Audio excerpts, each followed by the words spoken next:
It's okay. Off your mind, it's okay. Off your mind, Chai! Now wow, people wey suppose talk truth to power don't off mic. And if we talk, now 500,000 they go summer us, call them hate speech. But fear not, Maiyegun don't come. Him go torchlight every corner, nooks and cranny of all these bad people where they spoil our country.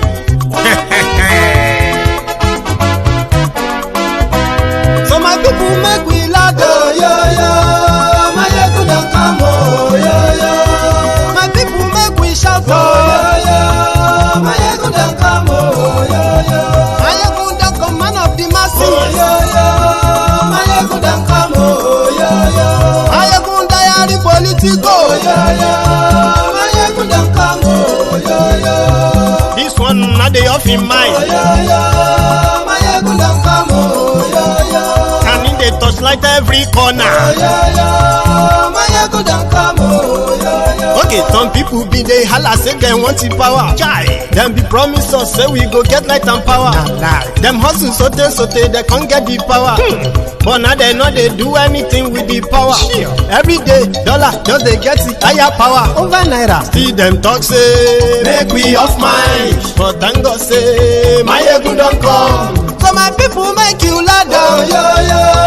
Maiyegun don't come, oh yo yo. My people make we shout, oh yo yo. Maiyegun don't come, oh yo yo. Maiyegun don't come, man of the masses, oh yo yo. Maiyegun don't come, oh yo yo. Maiyegun diary Politico, oh yo yo. Maiyegun don't come, oh yo yo. This one not they off in mind, oh yo yo. Maiyegun don't come, oh yo yo. Person where they do evil, no one make person talk. Them say that Maiyegun, that man too they talk. He too they talk. Say Maiyegun diary, he they hot like pepper. But every day then they take money in bulk. Woman picking they the street they hawk. Still them talk say make we not talk. But thank God say Maiyegun don't come. So my people make you laugh, oh yo yo. Maiyegun don't come, oh yo yo. My people make you shout, oh yo yo. Maiyegun don't come, oh yo yo. Maiyegun don't come, man of the masses, oh yo yo. Maiyegun don't come, oh yo yo. Maiyegun diary Politico, oh yo yo.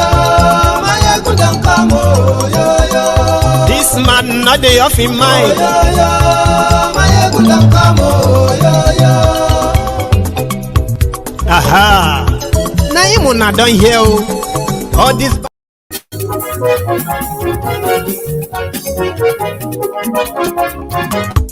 It's okay.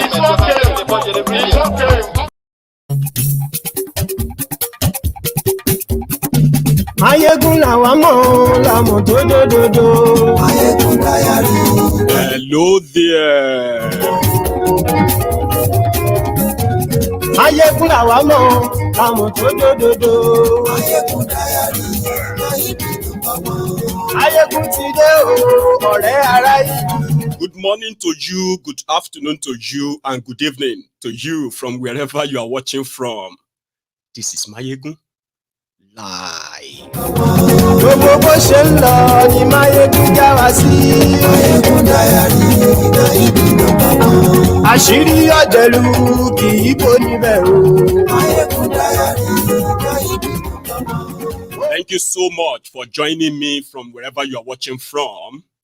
Remember, I know it's been a while, so remember, share the broadcast, invite your friends, invite your not so friendly friends, and tell them, Maiyegun today. Godfatherism, kò sí lọ́rọ̀ Maiyegun. Maiyegun diary, ẹ farabalẹ̀ sẹ́ o, kẹ́gọ́rọ̀ lẹ́nu. Remember as well to read the caption of the broadcast. Okay, read the description of the broadcast as well. Take your time, and then share the broadcast. Like it, just to show that you are here. All right. So, thank you so much. Àníyàn súnra kì í. Maiyegun ti dé. Maiyegun ti dé. Ọ̀jẹ̀lú ẹ̀ súnra kì í.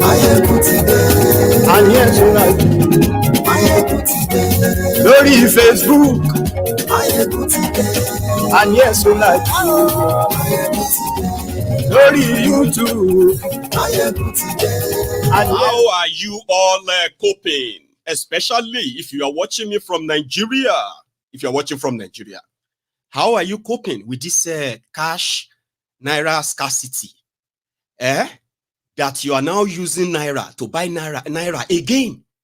Emefiole is in jail. Bokwari is no longer there. And December has come when they told you that you can actually use both the new and the old Naira.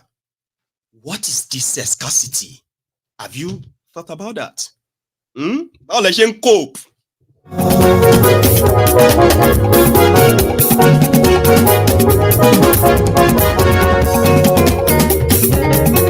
Ani esunraki Maiyegun ti dé. Maiyegun ti dé. Ọ̀jẹ̀lú esunraki Maiyegun ti dé. Banks have no cash, but POS people, they have cash. Why? And maybe those of you who are already abiding with the cashless policy, you are not really bothered.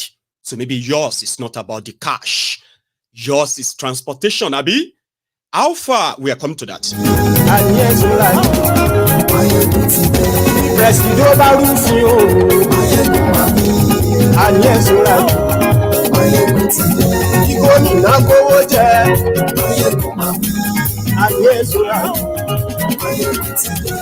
ọlọ́pàá tí ń darí bá ayé ìṣúra aṣòfin tí ń rúfin o ayé. You remember Babaluku and his friend. Owó. Ayé ìṣúra ọ̀jẹ̀lú ẹ̀ṣúraki ayé ẹ̀ṣúraki.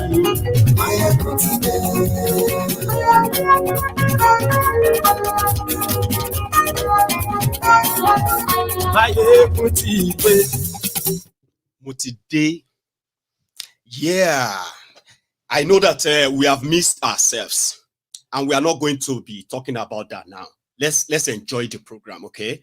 If the time permits, that I am able to last longer, that we have to take. I mean, we take calls, then we can talk about me. But yeah, I am recovering very well. Okay, I believe that the last 5 days, the worst is over.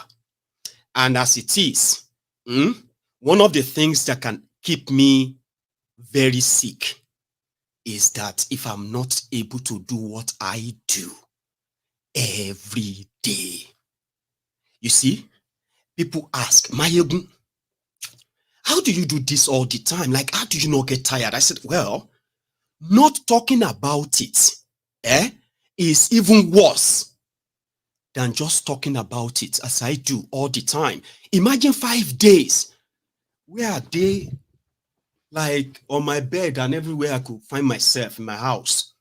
And 5 days I was watching and following things as Tinubu became became the law unto himself, and decided to settle the River State political madness in his own mind way, okay? And I was like, then everyone's reaction, people's reactions, anger here and there, I even go, and I was just there like,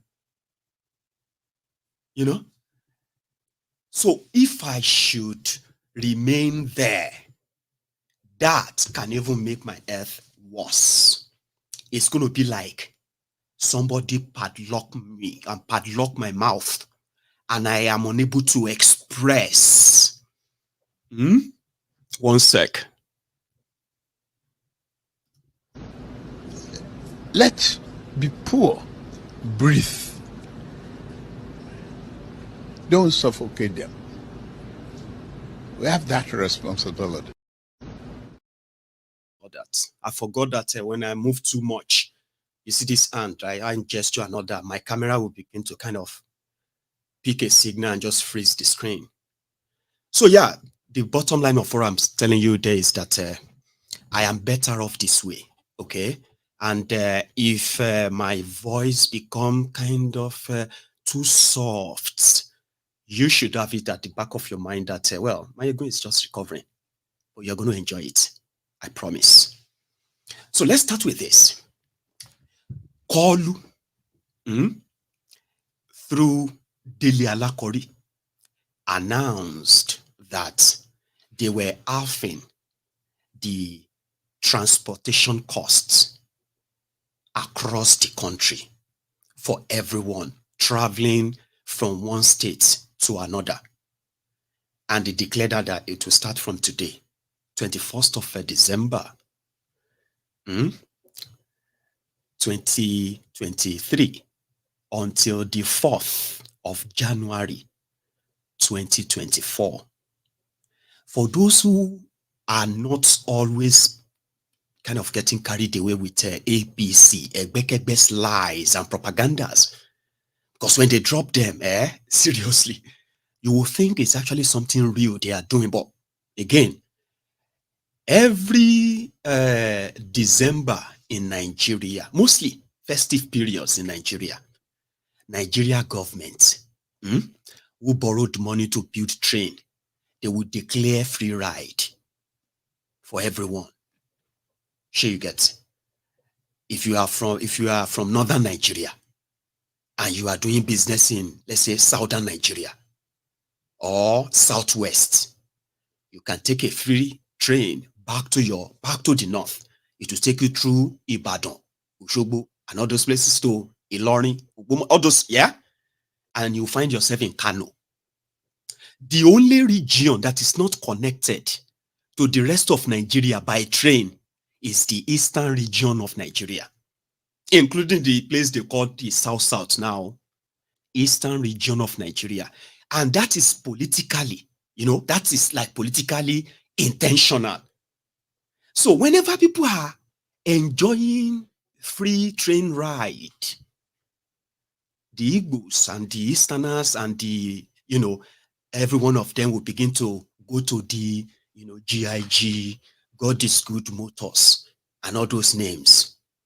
And they will be paying, like, it's going to be like a massive exodus like that throughout Nigeria. So, Tinubu and Dele Alakori, they said they have declared half price, but they now took it a notch further. And what is that? They added buses to it. They added buses and they said, if you are going to the following, I think I have the list. Let me check it for you. So they said, if you are going from Lagos to Kano, Lagos to this, or Onitsha to Kano, Onitsha, what have you. And I was like, Ewol Onitsha? What is Onitsha? What happened to the silent T that is there? Anyway, you can tell. Now the bigoted criminals of APC, Egbekegbe, put this together. And listen, you will think as a government, who knows that? You see all those transportation companies that they want to use, they are 100% owned by Igbos. So there was no prior arrangement that says, oh, we have reached this certain deal. I'll check their name. Give me one sec. We have reached deals with GIG Motor, Chisco Transport, Young Shall Grow, God Bless Ezenwa, Area Motor. You see these 5 transportation companies, right? They are the major movers of people in Nigeria after their, their train. In fact, I don't think the Nigerian trains actually moves the number of passengers that these 5 major companies owned by the Igbos move in Nigeria in a year. I don't have the data, but for those who are in Nigeria, those who are from Nigeria, these names are not going to be, at least some of them, they are as old as over 50 years. I have known young shark grow before I was born. Right? Now, you see these 5 major Igbo companies, APC, Egbekegbe, they decided to set them up. How did what do I mean by that? Tinubu and what do you call Dele Alakori, who happened to be a solid mineral minister, is not information minister, is not transportation minister, but he took it upon himself to come and explain what came out to be a total lie. A lie. And it is kind of something that I know that they intentionally, so they will say, oh, the Igbos don't like Tinubu now. That is why they did not cooperate with him when Tinubu said he will pay them. You don't say you will pay them. You pay them before the day, 21st, this 21st, so that when they themselves would have known that they have already collected the payment and they will change the, what do you call it? They will change their price list. Have all of their transport, you know, almost they didn't do. So people who, we haven't really gotten much reports of those who have either been turned back yet or not. But what they are telling people who have arrived at the, number one, you can't buy any half price anything from any of those companies. There is no any arrangement that you buy anything half price if you are traveling through them. No chance. So what they are now saying is that they haven't kind of started the implementation. So you have to walk straight to their offices. And I mean, so a lot of people who have been there have now kind of come back to say, man, it's pure waste of time. Maybe when they are coming back, maybe they would have sought themselves. So maybe if they sought themselves before, when we are coming back from this, then we can buy the half price or something like that. Here is Dele Alakori making the announcement earlier. Good afternoon. Let me begin by wishing every one of us and all Nigerians compliments of the season. And it's our prayers that we all have joyful and pleasant holiday season. In the spirit of Christmas and the end of year festivities, President Bola Ahmed Tinubu, GCFR, in another demonstration of his love for Nigerians, has approved that the federal government should intervene to bring down the cost of public transportation to allow our compatriots who want to travel to visit their loved ones and hometown to do so without stress and the extra burden imposed by the high cost of transport around this period. The President is well aware of the recent increase in cost of interstate transportation and even for air travel. Traditionally, therefore, our people love to travel during Christmas and end of year to be with families and friends, and this has been the practice for ages. We also know that globally, intra-country travels and movement of people, goods, and services always peak around Christmas and end of the year because of social gravitational pull of the period, which transporters always cash on to increase fares astronomically. In recognition of the economic situation of the country, which the President is working hard to turn around, President Tinubu wants Nigerians to be able to travel within Nigeria to wherever they want to go to meet their loved ones without the extra burden of paying exorbitantly for interstate public transportation. It is in this wise that the President is announcing through us that beginning from tomorrow, that's the 21st of December, Nigerians willing to travel can board public transport via minibuses, luxury buses at 50% discount of current cost, and all our train services on the routes the trains currently serve at zero cost to and fro on their travels this holiday season. This special presidential intervention will commence tomorrow, Thursday, December 21, and it will end on January 4, 2024. The federal government, through the Ministry of Transportation, will be working with transporters, road transport unions, the Nigerian Railway Corporation to seamlessly deliver on this special presidential initiative. From tomorrow, therefore, Nigerians wishing to embark on interstate travel to any part of the country from Abuja, Lagos, Kano, Kaduna, Enugu, Port Harcourt, Owerri, all the major centers to their respective states will be able to do so at half the cost. The federal government, under the leadership of President Tinubu, is working very hard to make sure Nigerians have a memorable and happy holiday season. The President has already directed the police department and the Department of State Services, the military, and all other security agencies to work collaboratively to ensure the holiday period is safe without any security breach in any part of the country. While we wish all Nigerians a great holiday season, we implore everyone to be law-abiding, be security-conscious, be our brothers' keepers, extend every goodwill to our families, friends, and neighbors. We should continue to work within our spheres of influence to make our country the very best we all desire her to be. Why? Nuisance lele. Nuisance lele. Nuisance lele. That's that's a daily alakori. You hear how it's sounding like, oh, President Tinubu want to make sure that people enjoy their traveling home. How many of you even want travel home? How many?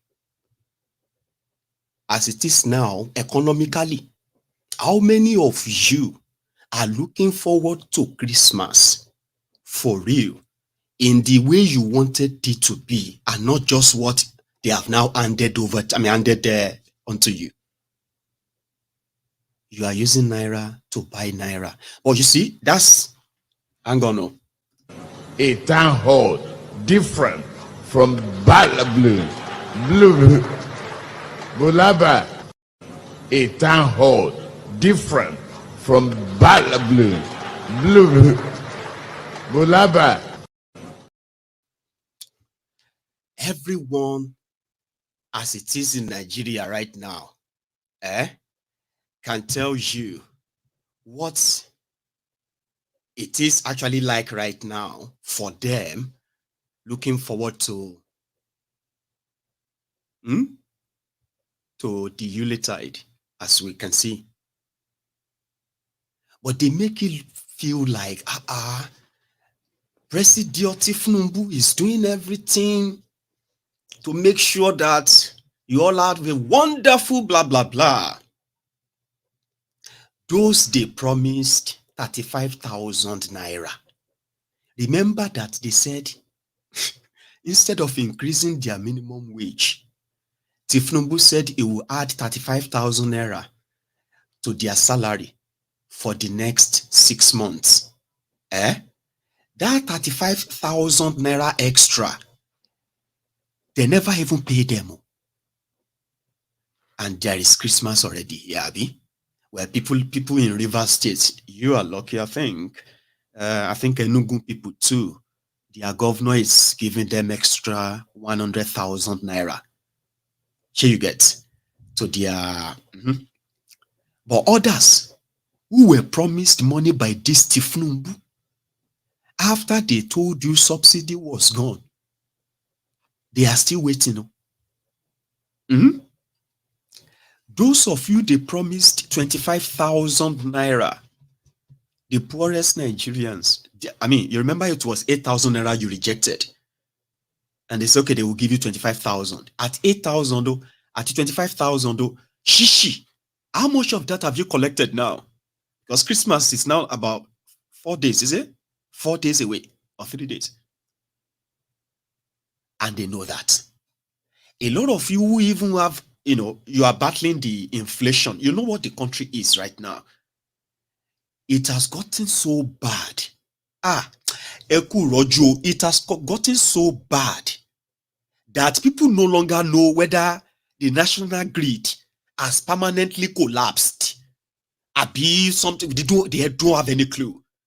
As the 2/3 of the country remain in darkness for weeks now, and there is no alarm anywhere. There are places where they have not seen light for months now. Everybody just leave and kind of move on like that, like, zombie, like,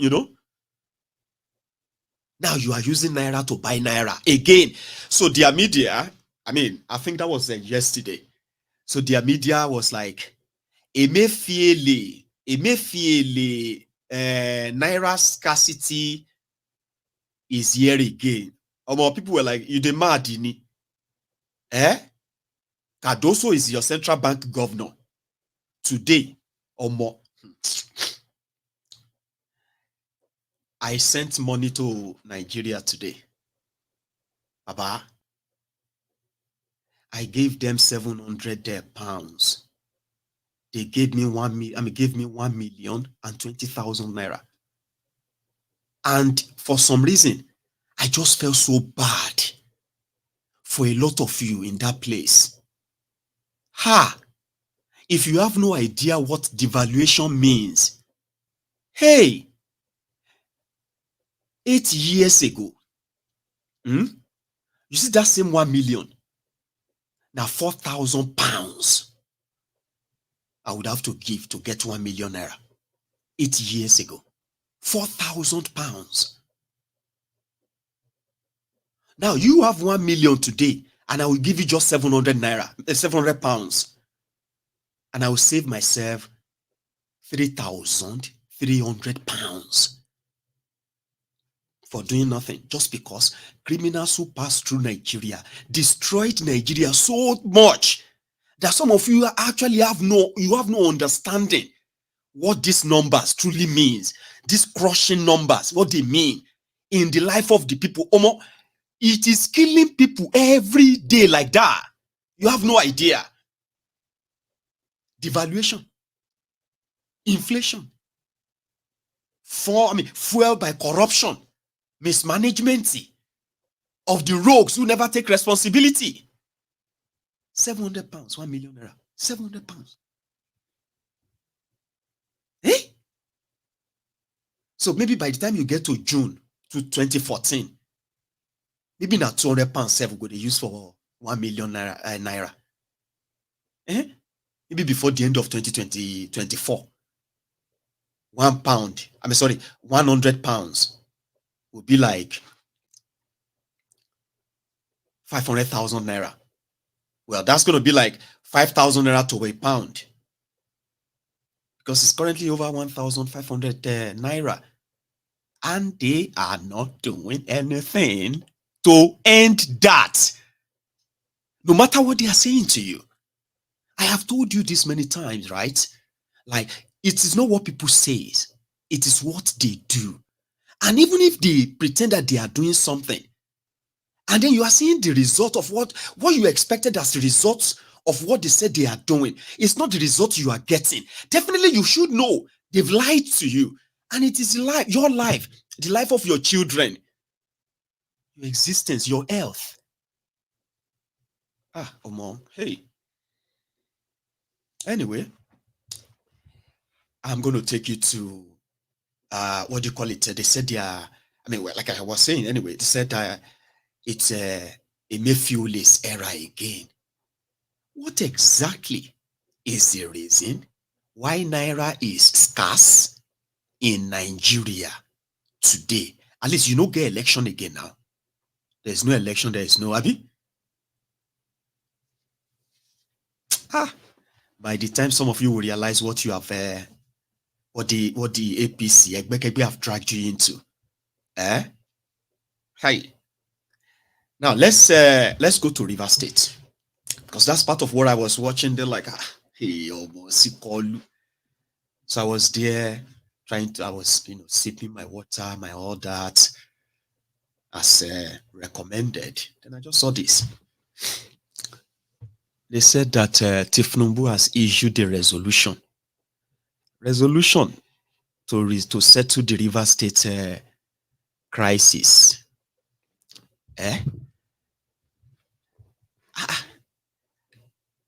Okay, we saw signatures, we saw everything, right? This is what triggered so many reactions that some of you have been possibly seeing everywhere in the last few days, right? So Tinubu said all matters. This was between Wike and Fubara and the and the lawmakers who defected to APC. Egbekegbe. There's been more. Sure you get. But this was like a command. So some people now said, when Tinubu walked in, let me read them out. He said, all matters instituted in the courts by the governor of Rivers State, Fubara, and his team in respect of the political crisis in Rivers State shall be withdrawn immediately. That's Tinubu. All impeachment proceedings initiated against the governor of Rivers State by the Rivers State House of Assembly should be dropped immediately. The leadership of the Rivers House of Assembly, the one that defected, that they declared their seat vacant, their speaker, so yeah, they should be recognized. Listen to that one. No. They should be recognized alongside the 27 members who resigned from the PDP. They resigned from PDP, because they are now in APC. So the remuneration and benefit, whatever that belongs to them, should be given to them. Number 6, the governor of Rivers State shall represent the state budget to a properly constituted Rivers State House of Assembly. The budget that Fubara has already signed, they said, no, it's not and void. You need to go and represent it to the entire house, okay, so that they can pass it. And then they said, the names of all commissioners in Rivers State Executive Council who resigned their appointment because of the political crisis in the state should be resubmitted to the House of Assembly for approval. Those who resigned, right, they told, is like he commanded the Fubara, okay, to submit their names again and appointed them as commissioners again. You remember that Chief Justice that also resigned? Attorney General. The Attorney General in Rivers State that resigned, somebody resigned and said for personal reason. They said they have to reinstate all of them, okay, and present them again. There should not be a caretaker committee for local government in Rivers State, because Fubara was going to appoint a caretaker committee and remove all of the Wike's loyalists from all the local government areas. So Tinubu said there must never be any caretaker committee for the local government in Rivers State. Really? That Tinubu, they say. So those who were there said Tinubu walked in. Ribadu, Tinubu, and the rest of them, they walked in. The signatures of others were forged, There were forged signatures here. If you look at all the signature, right, you realize that it's pretty much like it was signed by one person. I don't know if it's just me, Sha. The signature seems like it was like signed, the handwriting of that signature seems like it was signed by one person, same person. Anyway, so people started reacting. Tinubu, who do you think you are? Why would you, are you a court? Are you a law unto yourself and all of that stuff? You don't even get that power. Which kind of level be this person where don't go school? Anyway, there are those who now said, in fact, let's put it this way. There are already those who are doing what Tinubu asks them to do, like the State House of Assembly, right? They have, those members who left PDP, they have now said that they have withdrawn the impeachment proceeding against Fubara. So Fubara should go to court and withdraw all the court cases too, so that there will be peace. I'll show you that one before I go. Let me get you further. Adoption. Mr. Speaker, my request I am Honorable Franklin Uchenna Mabochi, representing the full people of of Akebe Mandoni local government. 1. I moved this morning to adopt the votes and proceedings of our last meeting. I so move.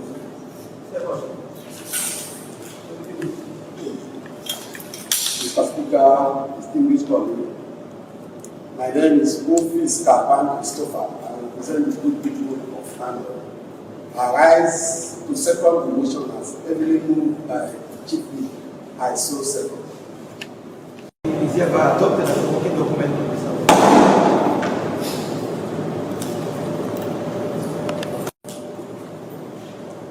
I have here with me a letter written by some members of this assembly. It's important that we read it in line with our rules before we make progress.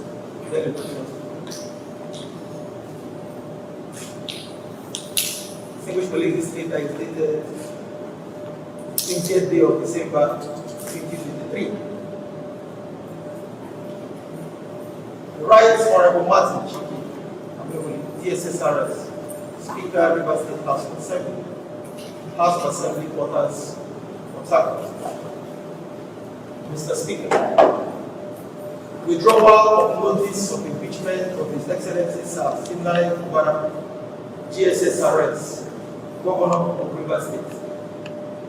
Kindly be informed of the decision of the undersigned honorable members of this House to withdraw the notice of impeachment of His Excellency Sir Fubara, GSSRS, Governor of River State. Brought pursuant to Section 188 of the Constitution of the Federal Republic of Nigeria as altered and dated 30th October 2023. The said notice, which indicated the various particulars of gross misconduct, was signed by 24 members of the day before this House on the 30th of October 2023. We will not be proceeding with this course of action following the agreement reached after a reconciliatory meeting convened by His Excellency Bola Ahmed Tinubu, GCFR, President and Commander-in-Chief of the Armed Forces of the Federal Republic of Nigeria, on the 18th day of December 2023. We have immense respect for the person and office of the President of our dear country, and we believe that his advice and charge should be respected. We remain committed to our promises to our various constituencies and would continue to render our best to them with God on our side.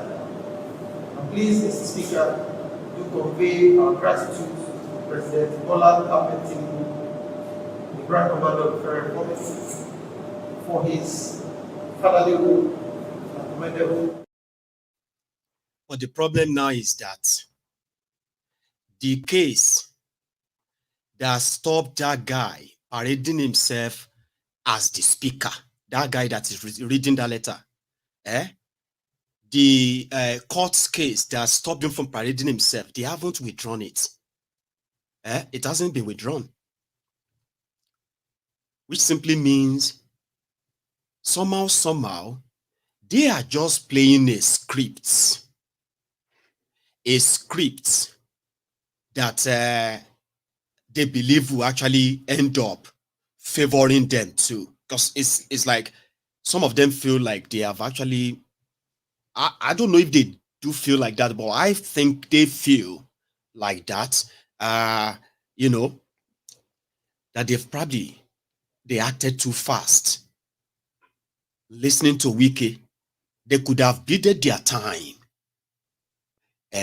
Make some formal move before they eventually jump to APC. But they didn't. They just told them to jump and they were like, how high? Because that singular move, which they are still maintaining, believing that Tinubu has this court authority or something like that. Okay, I think they do, because what am I even saying? Is there any rule of law in Nigeria that says that they are not on the right side of the law? Because their law currently shows that that guy is not the speaker. They did not make any consultation with their constituents that they want to leave and they want to go and join another party. There was nothing like that. It was the political crisis. So everybody reacted. And, you know, so as it is now, the godfathers are now trying to like put everybody back. Forget the law. Don't worry about the courts. You Fubara, go and withdraw this or that. Now, Fubara hasn't. I mean, some of their cases haven't been withdrawn. The speaker of a Fubara side, which doesn't even form quorum as well.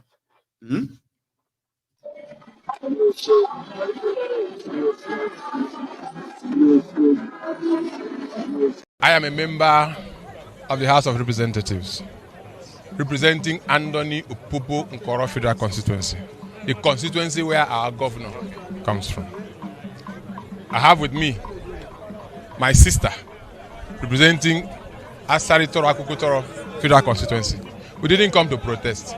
We have only come to show solidarity. We are elected to work in Abuja, and we have been away for some time. There have been some happenings in the state. So at the slightest opportunity, my committee had to do the budget defense yesterday, but this morning I found my way here. So we are only coming to encourage the governor and to tell Rivers people that this is a position. This is a position of their representatives. This is the position of the law.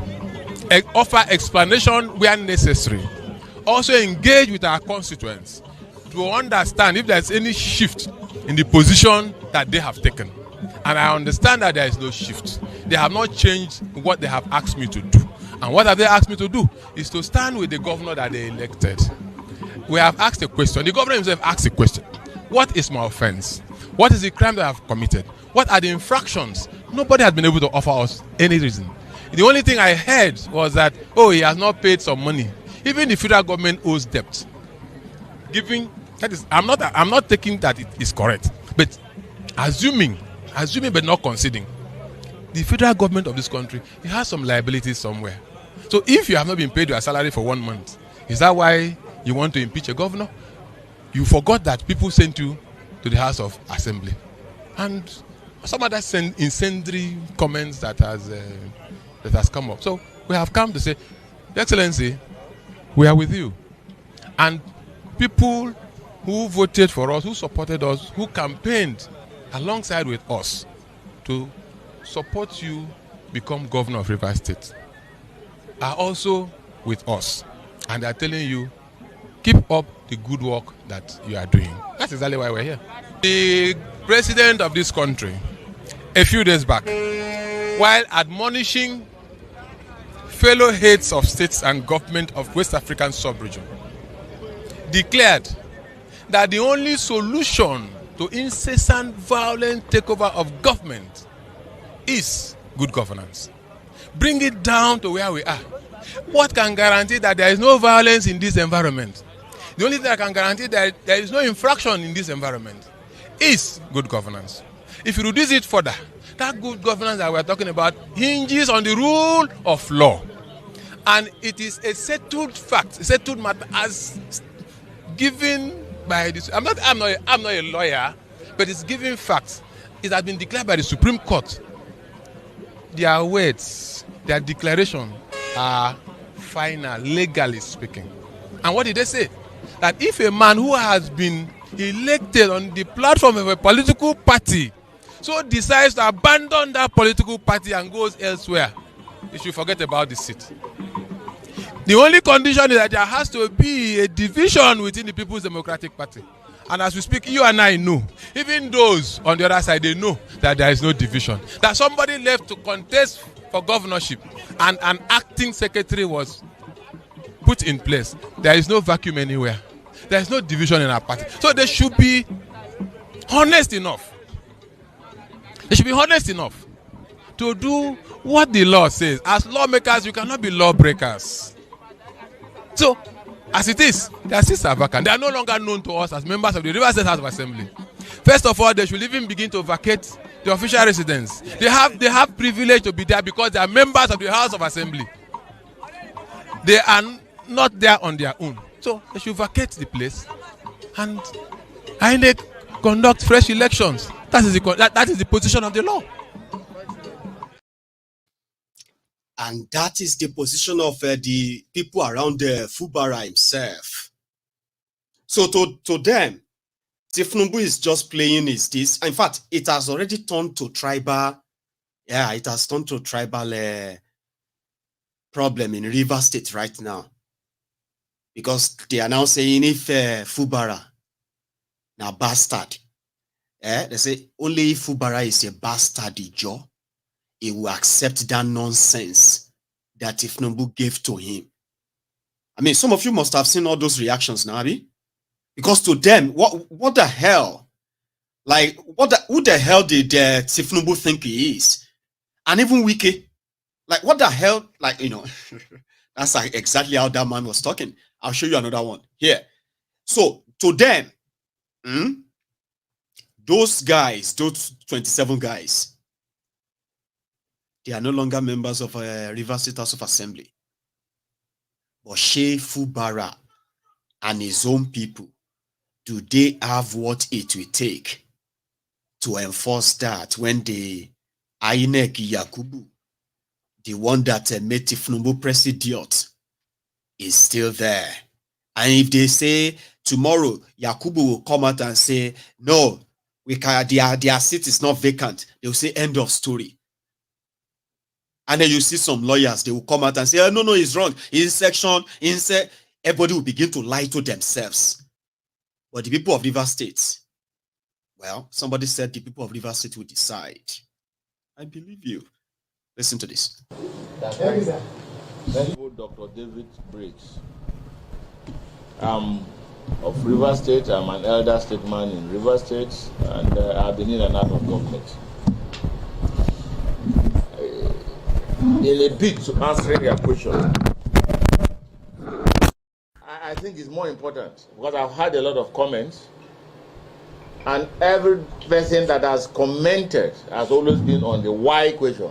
Why will Sim sign that kind of document? Why didn't he run away? Why did he not reject it? Why would the president present that kind of in a meeting? Why did Odele not reject it? Why? And I think that is not the best at this time. What is most appropriate is what happened. And that's what I want to address. What happened? Actually, the understanding, and I'm saying it from the primary point of view that I'm a participant in that purported meeting. I was there, so I'm a witness. So what I say is primary, not secondary. We are invited for a meeting, but that was not a meeting, because a meeting means opinion will be sought. There will be discussion between both parties, and resolutions will be reached. But that is not what happened. What happened is that Mr. President walked in with a written resolution, addressed us, and declared that what he has in his hand is a presidential proclamation, a presidential directive, and at the point withdraw and emphasize the fact that he is the president of the Federal Republic of Nigeria. Therefore, he can whip, and anybody who tends to say no to what he's saying, it has consequence. That is not democratic. That, in a simple layman word, is a threat. He wrote the resolution, but refused to read the resolution. Handed the resolution to Dr. Odele to read and interject. And each time he interjects, it comes with a subtle, polite, smiling insult. And thereafter, he asked the governor to speak. Now let's get it very clear. If you are in the position of the governor, what will you do? Get up and go? Say no to Mr. President with that kind of subtle but energetic threat? Realizing that back home you are fighting an internal aggression and division. If you are in this position, will you want to attract another external fight? The answer is no. So you see that our governor is very intelligent, very humble but very intelligent, not just intelligent but committed to the value of governance. At that point, I do not expect, Mr. President, and I'm not judgmental about it, it's not expected that the president talk about himself, if you think about the people. And that is the operational word of democracy. What does the people want? And these are the first three words in the Constitution of the United States of America, where we have copied our democracy. We the people is more important than I, the president. We the people is more important than I, the governor. And he gave that order and asked them to sign. And the governor simply made his statement. His statement himself is full of wisdom. That of the president is also full of wisdom because he was operating within the space provided for him by his advisors. And those are the things that killed Abacha. When a leader does not reach out but allow his advisors to detect on what he do and what he doesn't, what he say and what he hasn't said, then you are imprisoned. And that is the worst situation, to allow yourself to be self-imprisoned. So I believe that the president I know, in his own wisest of thought and action, will not come up with that kind of a document. But that being the case, but one of us asked him a simple question. And to be specific, Advocate Amasimaka Hassan, same should do this, governor should do this, governor should do that. You have not said what those 25 or 27 assembly members that defected from PDP to APC without consulting their constituency and constituent, what they should do. And of course, you can see the situation. The president's reaction was very clear and simple, but very, very dangerous. It was a concrete intimidation to say he's a leader. In fact, he withdrew on his seat and said, I'm the leader of the APC in Nigeria. And you are telling them when when babies are born into my family, I should ask them to go. No, they can't go. We are welcome them. It is like a case of Moses crossing the Red Sea. And you are now asking me to tell Moses to go back to Egypt. No. In fact, I am thinking that the governor should have by now joined APC. Then there will be no impeachment. So you can see the situation where Sim finds himself. And I think Rivers people should understand that. So the issue of democracy is we the people. It is the people that will react, not the governor, because the governor has already promised loyalty to the president. That is expected. And that's what he did. So we should know what happened. And I speak what happened. And I want anybody who was there to contradict what they have said. But the truth about it is that we went, we saw, and we have learned. And what we learned to guide our democracy. So what would be your advice to the Rivers people at this point in time? That's a lot of... Well, the Rivers people are educated. Rivers people are intelligent. Just like other people in Nigeria. Every ethnic group and ethnic nationality are very intelligent. And so there are national and rational things to do. And I believe that they are going to do that.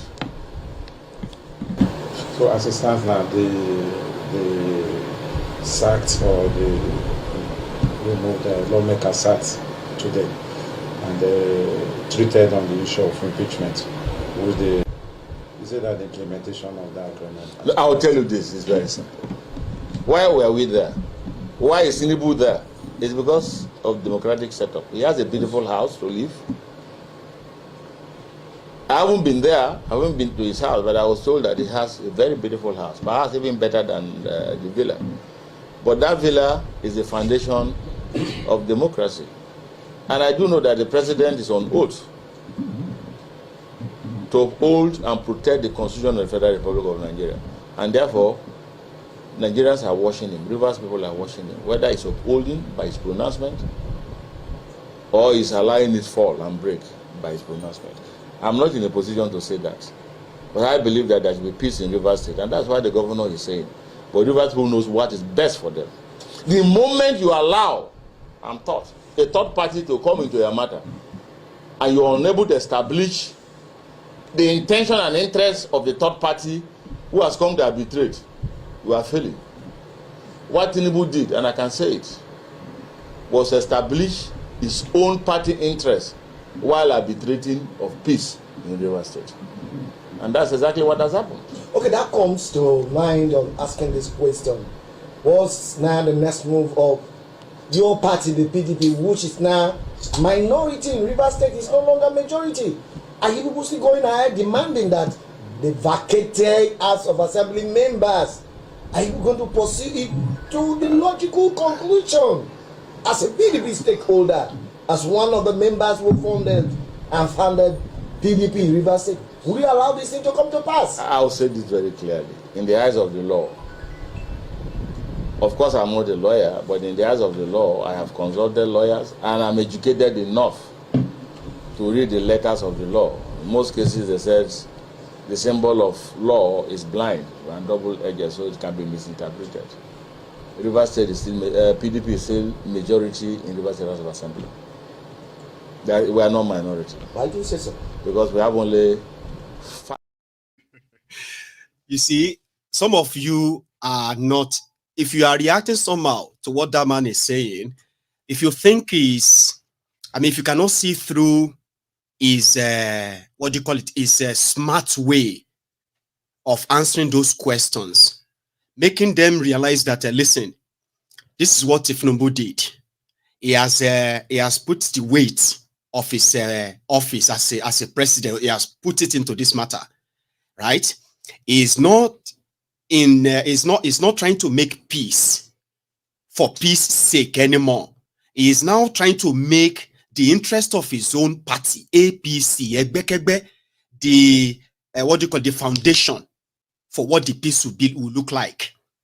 So Tinubu walked, well, you heard him all. So Tinubu walked in like a dictator, and I bet you, with a wiki and Bajabia Mole, they are those who drafted that resolution. They gave it to Tinubu, and Tinubu walked in and he told them it is a presidential proclamation. Here you get. So the guy said, we were there. What do you want us to do? What do you want the governor to do? To stand up and walk away? Say, now stand up and walk away. Well, sometimes you can't stand up and walk away. Let's be honest. Okay? I have told you that, I think I remember saying that recently, because I used to say that all the time, that you see all of us, as much as we can look at all these, the person who occupies the office of president in Nigeria, whether by crook or by brook or whatever, sure you guys see. You see that position, the way they built it, and it is not trying to blaspheme against God or what have you. Sure you get. Anyone who occupies that position, the kind of power they built around it is not normal. It's not a democratic power. Do you understand that? Yeah? When they say somebody is a president, in that settings of Nigeria, it is not a normal power. He is the only person, okay, who can possibly create a problem or start a problem anywhere just because he wants to declare a state of emergency. Do you get that? He is the only person. I did say, I said, you see, no matter how dumb you see Bokwari as, you see that being president there, right? And that, what they call the presidency, okay? It's not about Bokwari anymore. It is about the evil vested interest that is built around that seat. Here you get. That Bokwari may be the most stupidest individual that has ever occupied a position or a presidency of a country. I mean, not that he had anything to kind of offer to impress anyone to earn it, no. But once the power that be made him that, if Bokwari wanted anyone, or if they want to use his name to get anyone from anywhere in the world, they will get you. And it's not joke. They can use 1001 diabolical means to get anything they want to get. That's how they are. And that is why you see somebody like Tinubu, who happened to be Oluye drug lord, somebody who has been a capo di tutti of the underworld, underworld drug running cartel. So somebody like that will operate like, pretty much pretend like he's still a lord. You can't walk away like that. And that is why when you want to dine with the devil, they say you should have a long spoon. You don't dine with the devil. Why should I dine with the devil? I don't need a long spoon. So Fubara and their gang, they know what they have entered because now one single sweep, all of them, they will arrest them. You will not hear from them. You will not hear from them again. And that is why I was like, you know what? We'll go back to where we are. We cannot challenge them. We cannot say anything, but he has made us know his position. But River State people will decide. I don't think River State people will really decide that way. Because the coming days and weeks, they are sort of pregnant. And I haven't seen any push, or let's say pushback from Fubara that is going to head anywhere. But of course, River State is River State. Last, they will humble whoever is the president using this power. It will only throw River State into more crisis and Nigeria into further economic ruins. That's the only thing I can possibly see happen. Because Tinubu is making it clear that the 27 House of Assembly members that ran to APC, they've run to him. And he's not going to tell them to go back. You see? And they are saying that they have vacated their seats for doing so. And Tinubu is like, no, go and tell them, yeah, go and represent the budget to them. Fubara hasn't. He hasn't made any real contact with them so far. So, and like I said, probably they are all revolting back to Rivers and wait for what Tinubu will have unleash on them. As it is, that's the best part of the conversation I actually wanted to share with you. Somebody who witnessed it and told us, you see Kolu and those around him, you will look back and see Bokwari. Imagine the world where you have to look back and say, Bokwari is better. Imagine that for a second. A lot of you are already kind of expressing that, Abby. Now, there is this breaking news. The breaking news. Port Harcourt refinery roars back to life. $1.6 billion was what Bokwari said they budgeted to repair the Port Harcourt refinery that will be refining 250,000 barrels of crude oil every day. That's a good news, isn't it? But there are some things that are not adding up again. They are not adding up. See, you're going to, I'm going to kind of trigger you, the Lagos Abobakus. What is wrong with you? Why are you not happy? I am happy for you. If it is true. But we have seen the video. I have seen the videos too. Have you seen all the work done? Yeah, I have. I have seen the videos. So why do you now say that, if we believe? I said what I said. At least the news says it is ready and it starts operation immediately. That was 2 days ago. But there was no production immediately there. Maybe that one is just a media hype. Okay, fine. But me, I am somebody who knows that if you lie to me once and I believe, it is your fault. If you lie to me the second time, and I believe again, then that is my own fault. And don't blame me. Please don't. Because while I was there thinking, man, this is a good news. After After 8 years, Port Harcourt refinery was working in 2015. Warri refinery was working in 2015. They had about 3 refineries working in Nigeria when they handed over power to Bokuwari APC. Egbekegbe, 6 months after that, all of them shut down. And they never worked again.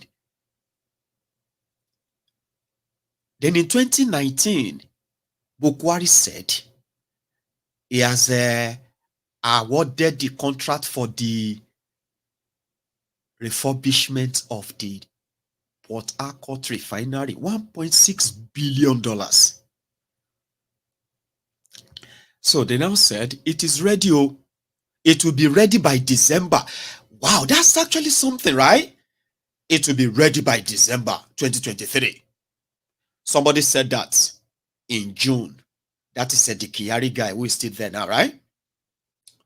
And this is December. The Port Harcourt refinery that will refine 250,000 barrels of crude oil every day is back to life. That is good news. I'm not against it. But are you sure that it is actually really ready? Well, they said it will start production after Christmas.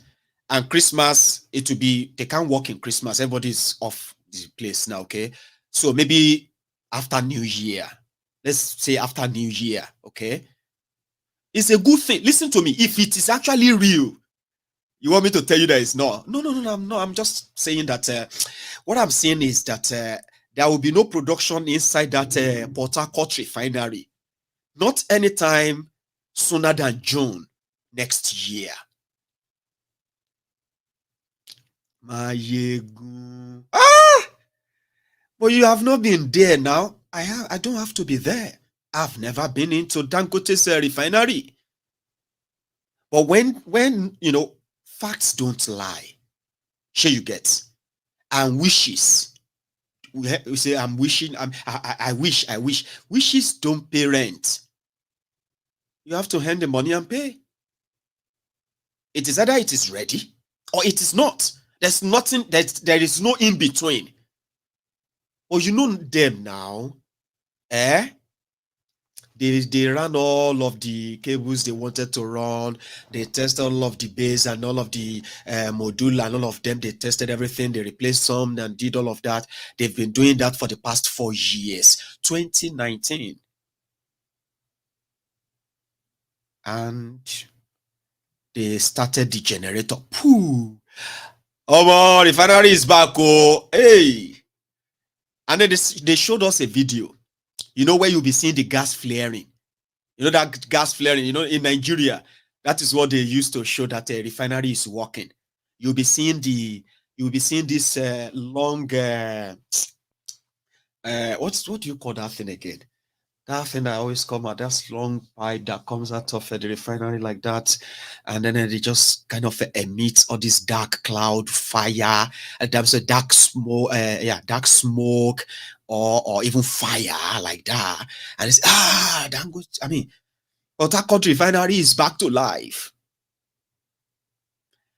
So, but apart from that, they also said Nigerians should not rejoice, because that one is even the heartbreaking part. The fact that he's back to life, you can say congratulations. Thank you. Good. Oh, yes. But there is nothing to be happy about. You get? So as things going, you know, with Dangote refinery, with Port Harcourt refinery, and any other refinery out there, you are going to end up buying a liter of petrol for 1,000 naira or 950 naira before June 2024. It doesn't change anything. When exactly are you going to actually have something to say, thank God that you be Nigerian? Something that can bring proper relief, reprieve. This whole hardship, trouble, everything. It's a funnel, not funnel. I have a name for it too. chimney. Can we call it chimney? Chimney is the one that is on the, the buildings. I don't think they call the one in, but you have the idea. Yeah, but it's not chimney. I don't think. Or is it called chimney too? Do you call that chimney too? I like a refinery, right? Somebody said flames. No, come on, man. Sademo. No, not that. Anyway, Sha, I will share that clip with you before we continue. All right. So that what do you call it? Port Harcourt Refinery, the news.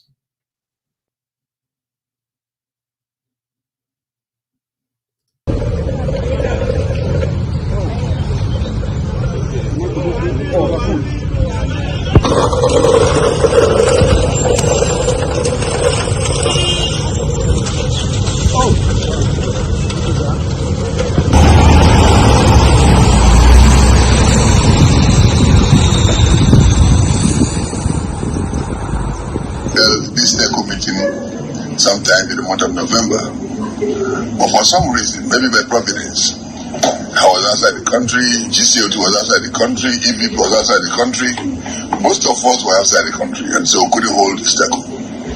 We rescheduled, and then something happened again, we were not in the country, and then eventually we resolved that it's better for us to hold today's ECO that will coincide, with the commencement of operations, of the Port Harcourt Refinery. So, distinguished ladies and gentlemen, I'm not going to bore you anymore because, people who have spoken before me have spoken all that I would have said, but just to announce to Nigerians that the fulfillment of our pledge, to bring on stream phase 1 of the Port Harcourt Refinery by the end of 2023 and the subsequent streaming of the phase 2 in 2024, we hardly announce the mechanical completion of flare startup on the 20th of December 2023.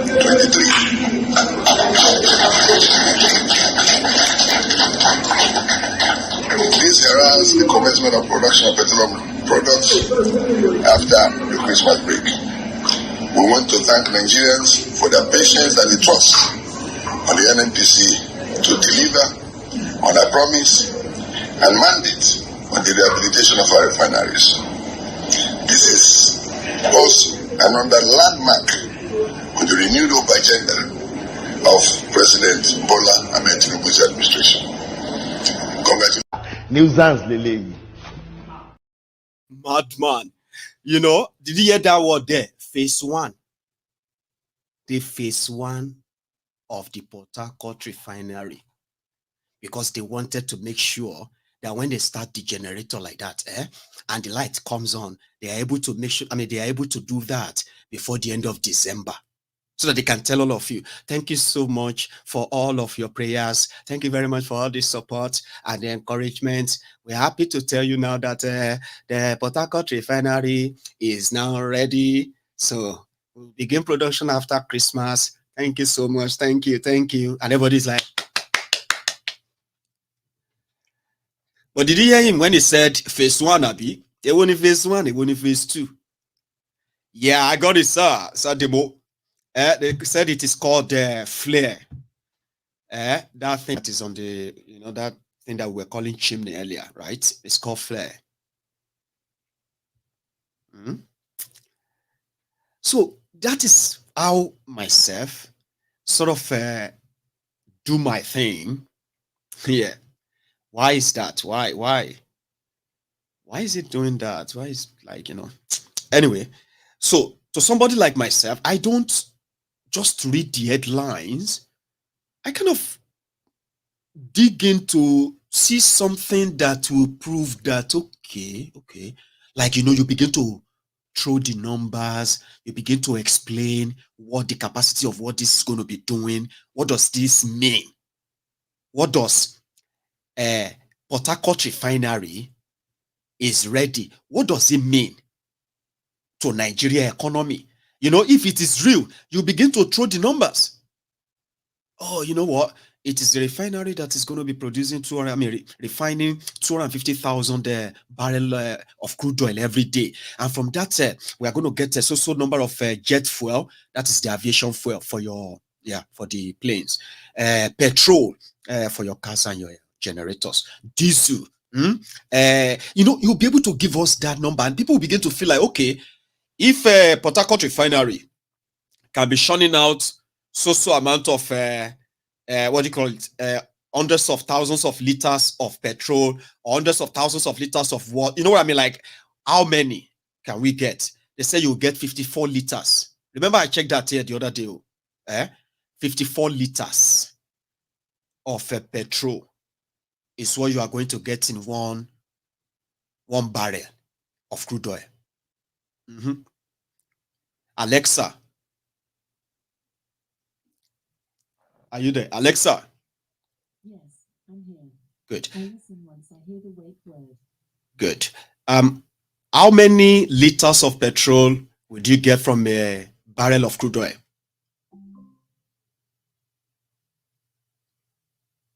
That's the problem I find, Alexa, how many liters of petroleum would you get from a barrel of crude oil? From coursera.com. On average, about 74 liters, 19.5 US gal, 16.3 in gal, of petrol are available from a barrel of crude oil, about 46% by volume, varying with the quality of the crude and the grade of the petrol. 74 gallons, that is 74 liters. So if you now multiply 74 liters times 250,000 barrels a day, that's more than probably more than 2, 3, 4, 5, 6 million liters of petrol that will be coming out of Port Harcourt refinery. So when you play with numbers like that, then people like me will begin to feel like, okay, now I think they know what they are saying, but they don't do that in Nigeria. They don't do that in Nigeria. They just give the people. It's working now. I say, hey, hey, thank you, God. Renew the hope. But nobody gets to know anything anymore. And then later you hear that, Port Harcourt refinery is still going through some renovation. I say, but in December you said it's ready. No, it's the phase 1. We are now going into the distillation, to the chemical. They'll begin to speak grammar. Go and write it down. But if it is true, they should be able to play with number and say, oh, listen, we are going to be getting 5 million liters of petroleum, 4 million liters of diesel, so million liters of yes, every day.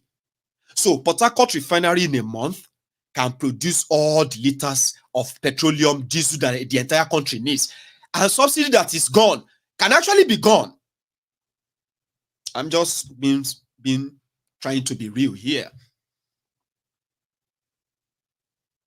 Oh, look at it. They will never tell you any of that. They just want you to go out there. Then you begin to wonder later that, but what has this now added to our life now? How has this now, what does this mean? Because it is mostly unreal. And when it is, they will corner it in a way that it is between themselves. Is that not what they have been doing with your crude oil? 1 million barrel of crude oil delivered to Dangote. Another 500,000 liters of crude oil delivered to Dangote. Igba olo ma bẹ̀rẹ̀ production. When? It's going to start in December. We look pọ̀jù nínú àwọn ará bí. December is just about 9 days away, I'll be 10 days away. Before you know it, at the bus January, una go begin they use another excuses again. And you will be calling us the enemy who know wish Nigeria well. But meanwhile, I'm actually asking you to scrutinize what they are telling you, so that you don't look back later and say, and I believe them then. No. So you will never have to believe them for any reason, and you can't look back in 2-3 years' time and say, but I thought they said they have already fixed that and go. That Port Harcourt refinery. I say, but I was the enemy that time. I was the bad person who doesn't wish Nigeria well. Just for asking you to probe them further, and you will see the scam, you see the fraud. Even though you might be wondering, but why? But why? because Nigeria is a crime scene. Okay. So when I was, you know, because if these things, if they actually deliver these things, these are life-changing things, life-impacting stuff. Sure, you get. So, and it should be impactful. What do I mean by that? Nigeria is the owner of the crude oil. Abi, you are not buying that. There's no point in saying, okay, we want to, you know what I mean? So, whatever Nigeria sell crude oil to the world, Abi. So, the Nigeria has a refinery, refining our own crude and selling it to our citizens. The same way you are selling your crude oil to collect dollars, then sell your refined crude oil to boost your local economy, where you can also earn Naira. Balance both, cut out corruption, and see if you are not going to be buying a liter of petroleum for just 100 Naira. In today's, I know, listen, I know one thing. When it comes to petroleum, these days, there is no charity around it anymore. It is the most expensive business now. The cost of refining a crude oil now, from what I have heard, is making it more and more unprofitable. If they should, for any reason, you know, I mean, like cut the cost below production. Or what is the subsidy that Nigeria can get from their government? Then they have a refinery. They are the owners of the crude oil. Abi, they call that their own subsidy. Refine the crude oil and sell it cheaper to them, boost your economy. People make affordable, what do you call it? People create business and they have affordable living. All of this, run that economy cheap on that subsidized petroleum, because it is not imported. It is produced inside the place. What is wrong with that? But they're already telling Nigerians, no, it's not because of cheap oil. Don't think it's going to make fuel cheap. Then what are the people celebrating then? They are celebrating what? Anyway, let's go further a bit. You see all those tribunal judges that did very, very well for APC, especially Kolu, Justice Injustice Samani. They have already, they have passed them today. 11 of them are going to be in the Supreme Court. Tinubu is going to swear for them on a date that they will choose or something. And they will become the justices of the Supreme Court. And for those of you who are already preparing to go and register to vote in 2027, and at the same time, you probably will, judiciary, all eyes on judiciary. You see those who brought in Kolu, they are going to be in that Supreme Court. Some of them are going to be in that Supreme Court for the next 15 years. Some are going to be there for the next 10. Baba, I just thought I should say that to you before you continue. This one said the senators are husbands. Distinguished chairman of the committee, distinguished vice chairman of the committee, the Senate leader, distinguished members of this committee, thank you for the privilege of appearing before you this afternoon. My name is Jummai Hannatu Sankey. I am the presiding justice of the Court of Appeal Owerri Division. That's all I have. I come from Plateau State, and I have noticed that I don't have any representative backing me here. But my state of origin is Plateau State, but my state by marriage, if we're not to go by the Federal Character Commission Act, is Kaduna State. So I'm very happy to see that I have a representative, my husband, Senator Sunday Marshall here. He's from Kaduna State, and I consider them my husbands. Pardon? My local government? Yes, from my local government. Terminate before this committee. So, you remember that Senator Bukashua and the Court of Appeal president, who happened to be his wife. What do you call her then? Justice Bukashua. Now, another Bukashua in the making. Her husband is a senator. And then she's going to be Supreme Court Justice. And as it is, they have all their wives, their concubines, the members of their family, left, right, and center, here and there in judiciary.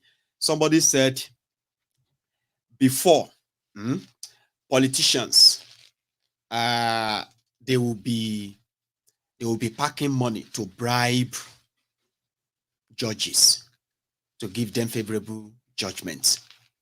But later they just felt like, come, why don't we just invest in sending our wives and what have you, sending them to law school and ensuring that we give them this accelerated promotion, and then make them judges, even if it's magistrates. Just put them in the bench on the bench.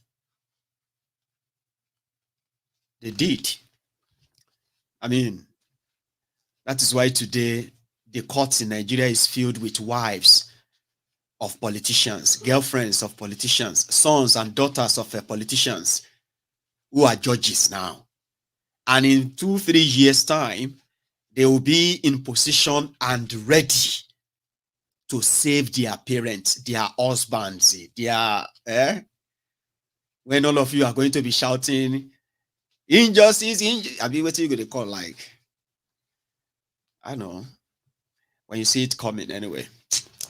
So I told my family members today, I said, see, Nigeria is tough, but you are all doing well in the sense that you are living within your means. You are not like, because if you go do mistake, I can't even call it mistake anyway, because I actually told her, I said, I don't have ransom money. You see, this time that they are doing this this letter where everybody in the lower is everywhere.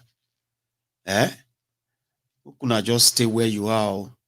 They say, Ijebu, they happen now. Go to Ijebu. If you don't have business in Ijebu, don't go there.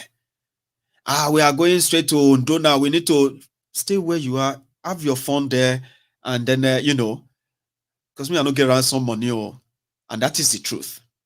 So 2 days ago or 3 days ago, there was this sad news that a musician in Abuja, me, I have been talking about this Abuja insecurity, at least before I went on my own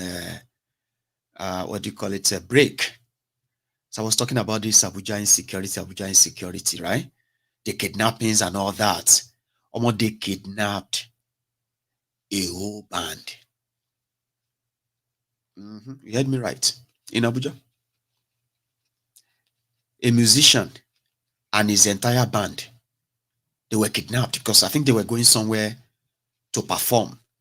Okay, so people started, Joe, they have kidnapped them.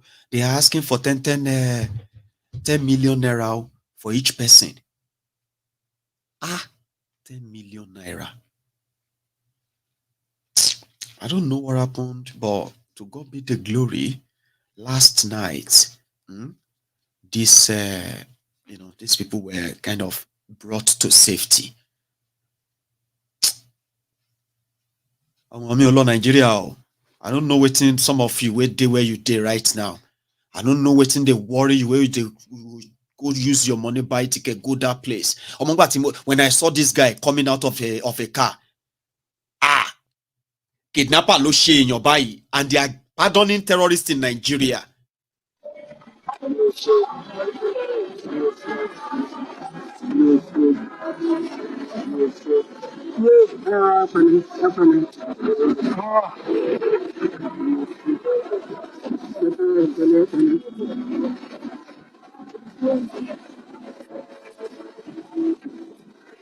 No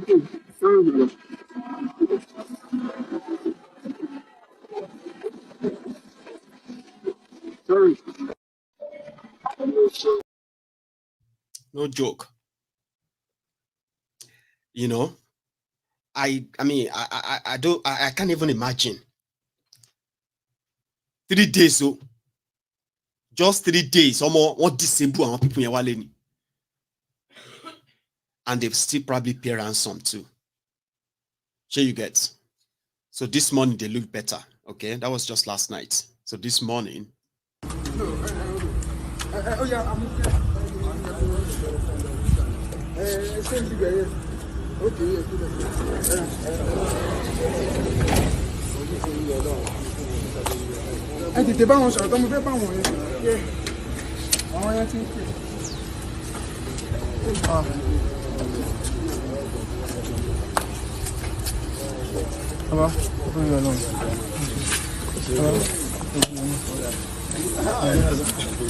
it wasn't.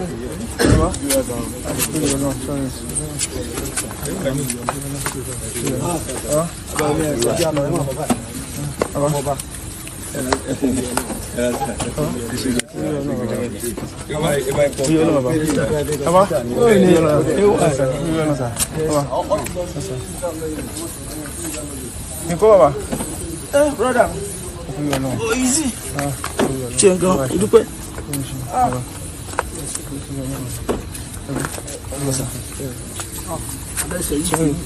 Sorry. Sorry, I won. Sorry.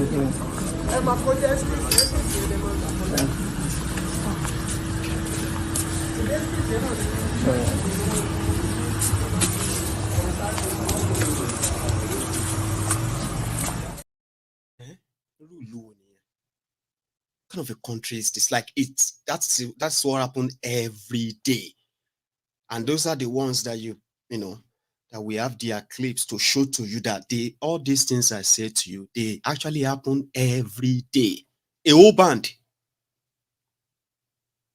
I don't know how much they paid to get them released, but the trauma, some of the injury, that some of them are suffering from, may require serious operation as well for them to actually survive. You see all this one that you are still seeing. Now, individual person can tell you what happened to them or what they are experiencing. And did you hear them speak Yoruba? You remember we used to say, all these terrorists, all this blah, blah, blah. Now, the Fulani problem, Joe. Now, all the Hausa people problem. Not them problem. But you have your brothers and sisters who are scattered everywhere in Nigeria. That is why, as a Yoruba man, who knows that there are Yorubas who live in every part of Nigeria, including Igbo land, that if this ignorant Lagos Abobaku Oshogbo Alimajiri, this Ronukus, if they have any little knowledge and not just the ignorance and the pangolo that some of them are sort of carrying about with the bigotry and all the nonsense that they are spewing, your brother who you left in Lagos the last time may actually be there somewhere in Abuja, somewhere in Imo, somewhere in Ijebu. I mean, it could be anywhere. And as long as they are out there and out and about, they are the target of the criminals who are holding Nigeria to ransom. And there is no chance in this world that if Numbu or APC, that they are interested in protecting you. Don't let anybody deceive you. I mean that too. So I want to share this. Take a look at this man. He's a civil servant in the eastern part of Nigeria. And somehow, there are thousands like him in that part for the sake of education. To educate all of you who are so bigoted that somehow, you have fed into the rhetoric of Tinubu's divisive politics of hatred, politics of tribe, politics of religion, politics of division. Those of you who they are fed with those negativities, here is your uncle, who they haven't told to go back to Ogumosho. Samuel Adebola. Adebola, yes. Adebola. Yes. You are from which state? I'm from Oyo State. From Oyo State? Yes. And you are working with the Anambra State government. For how long have you been working with? I did my youth service here. That was 1995, 96. So I was the best copper. And Anambra State government gave me automatic employment. Okay, louder. Anambra State government gave me automatic employment. Okay. So I've been in Anambra State for the past 27 years. Okay. Okay. So we understand you have just been elevated to which position now? That is director of building construction and maintenance. Building construction and maintenance. Of State Ministry of Housing. Housing. Yes. Okay, congratulations. Thank you, my brother. So how have you seen the state and how has been your relationship with the people? I want to say this, that even if I come to this world next time, I would like to stay in Anambra State, because in the Anambra State, they are very kind to me. Amen. They are very kind. So to the extent that my daughter, who is a graduate of university now, I name her Chiamaka. You don't mean it? Yes. Chiamaka. Chiamaka. Oh, beautiful. God is good. God is good. So they have been friendly with me. I don't have problem with them. I can talk to them anyhow. We discuss, we chat together. So I love to stay here. Okay. I still have another brother, head of service. It's my brother. That is Bayo Jenka. So. Okay. A director too? Director, yes. Oh, yes, good, yes. Beautiful. From which state? That one is from Osun State. Osun State, in Anambra. And he's Osun State, and he's working in Anambra. In Anambra State. As So a director I am from Oyo State. Okay. So they are doing well. I will never forget Anambra State in my life. Amen. Amen. Yes. That's good. That's good. Good to hear that. And you said your relationship has been. It's a long speech, it's a long video. Go onto YouTube and just search for, Yorubas community. Yorubas community in Anambra. And they are, anyway, I just thought you should know, okay? The division that you are witnessing today, which is the creation of the APC, doesn't serve anyone's interest too. But theirs rather.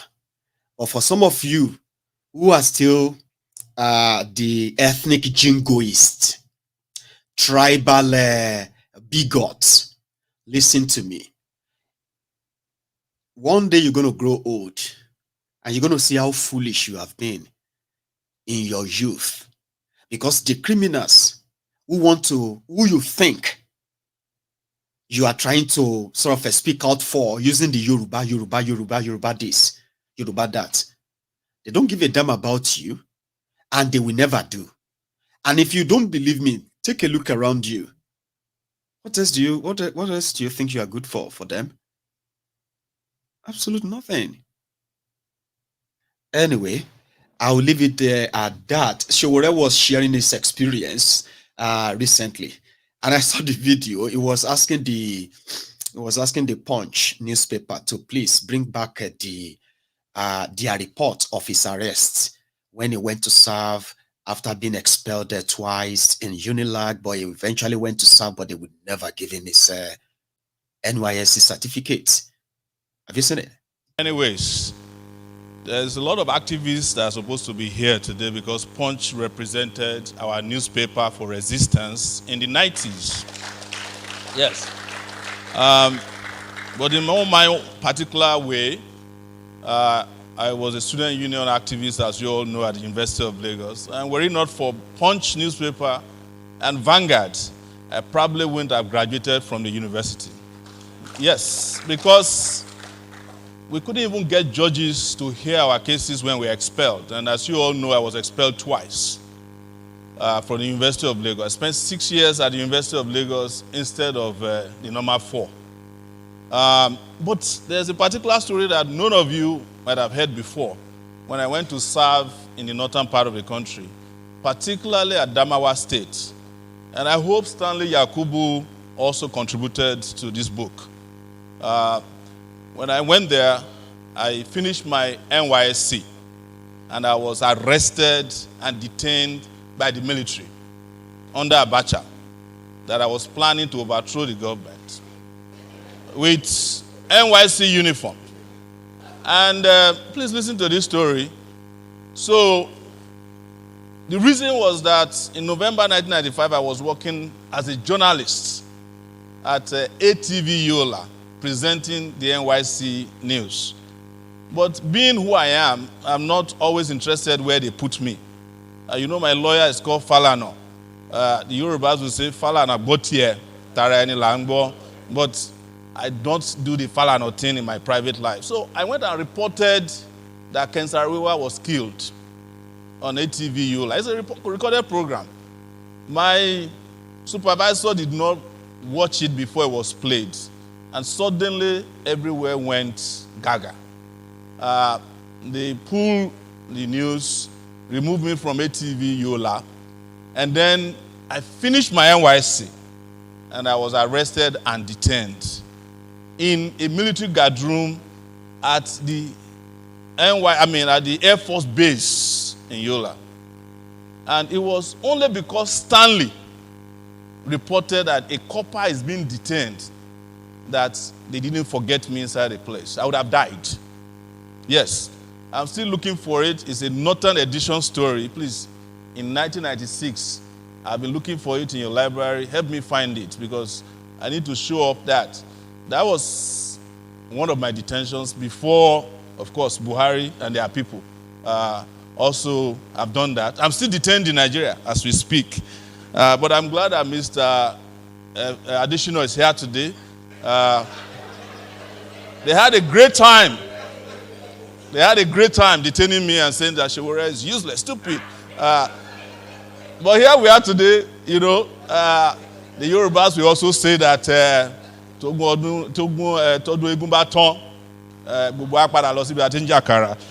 for the Yorubas. But today, I was never given my NYSC certificate. I don't have an NYSC certificate as I stand in front of you. Never. But I don't need it anymore, because I've served the country more than any copper. Thank you very much, Punch, for serving our country. Sure. I was expecting to see the face of Femi Oponu Adesina. Yeah. Shore told him to his face, dear, you had a great time. Shore is useless, stupid. Arrest him, lock him up. Just, look at you now. You are here now. All of us are here. We are now together. You see?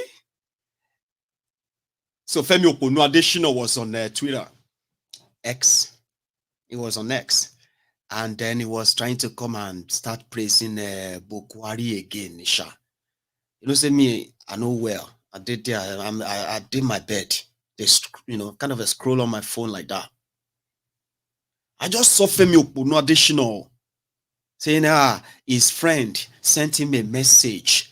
And that his friend said, please help me pray for Baba Buhari, that this second Niger breach that he did, that if not because of him, we are still going to be in worry now. Something like that. Where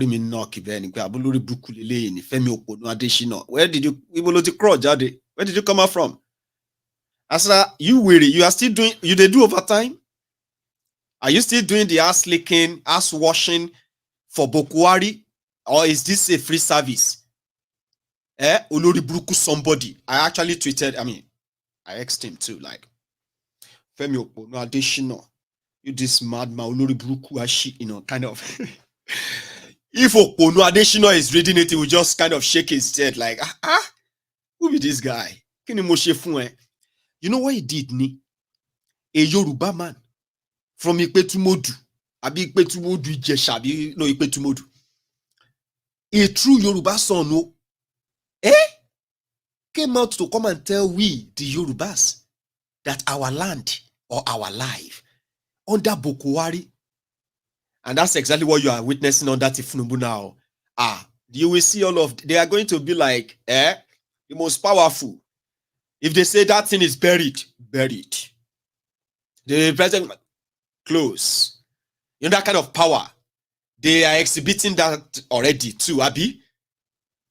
But like Showore said, Odu Egumaton, Omolagba, Apada Lofowora Kara. That's what Showore wanted to say that he couldn't say there. You know, Odu Egun is the masquerade festival in Yoruba land. And masquerade festival can last for 21 days. Every day na party.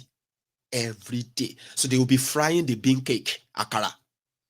And all you have to do is just go there, go eat. Go there, go eat. Yeah. And if you are the son of the Laagba or Alagba is the head of the Egungun court. Here you get the masquerade court. Which means all the gifts, people goes to him they goes to him and they bear gifts. They bear things to give to Laagba. So Odu Egun will finish. Once Odu Egun is done, even Laagba's son will have to go and get some money to buy akara. Because there won't be any free akara that much anymore until next year. Now, that is if there's going to be next one. In the case of the political opportunists, those who had a chance of changing people's lives, of possibly changing Nigeria, because they said they were coming to change Nigeria. But they did change Nigeria. Because sometimes we should be honest. They changed Nigeria to the worse. The way they do over time, they praise Bokuwari over a second Niger bridge that is uncompleted. But Maiyegun, they have completed. Lord, drive on it now. Or do you think second Niger bridge is just about that bridge? Is that what you think? No wonder. But Maiyegun, no. They have started the road from the bridge, the one going to Ikotekpene, the one that is going to Benin bypass. I am asking you, they said it's completed, which means it's already like being used. Bokuwari commissioned it twice. Or do you think I didn't have the record of that?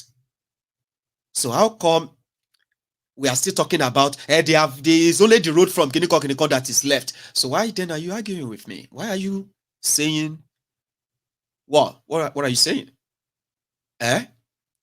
Second Niger bridge designed by Goodluck Egbere Jolantan, but decided to delay it and use that for campaign, whatever it was. Until he couldn't show up anything than billboard. How could you pay over 80% of a project? Of a project, or should I call it of a contract for a bridge? You paid over 80%. And all you could show for it is a billboard. Because he didn't make the payment when it should have been made. But he still wanted to use it for political. No, I will complete it when I come next time. So he didn't come back. Bokuwari came. He tore up the contract, tore up the design, being everything, and he said, no, don't do that. If you do that, this consortium, this contract is sort of, counterpart funding stuff. If you do that, we are going to be in debt to this, to these other partners who are partnering us in building the, because it won't be their fault. It's going to be our fault that we didn't continue. Now, Bokuwari now gave them condition that they have to go and redesign it if they want him to approve it. You demand, Dini. Nigeria has paid nearly 100% of their own fund for the whole construction. And what was the design?